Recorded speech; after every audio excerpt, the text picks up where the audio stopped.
انيو، يا رب تكونوا بألف خير. فيديو سريع كده ومعلومة مهمة للناس اللي بتتكلم مع كوريين. لما انت تيجي تقابل واحد كوري وتدخل كده بثقة وتسمي الله وتدخل عليه وتقول له انيو هاسيو، الكوري بدون ادنى فكرة هيروح 어머 한국어 왜 이렇게 잘해요?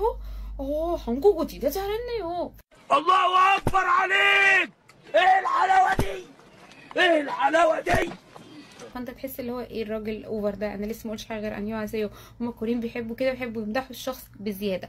في الحاله دي انت تروح معلي عليه، ما تروحش قايل له بقى ايه ني هانجوكو تشاريو، لا ما ينفعش تقول له كده. لا تقول له ايه، هو واحد فقط اللي بلجأ له في المواقف الصعبة دي.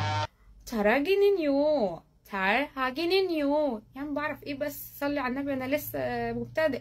او 아직 멀어요 아직 멀어요، لا انا لسه قدامي كتير، انا لسه بعيد قوي ان انا ابقى كوري بتاعي حلو. لما انت ترد واحد من الردود دي انت كده بتفهمه لا انا فاهمك وبعرف ارد عليك بطريقه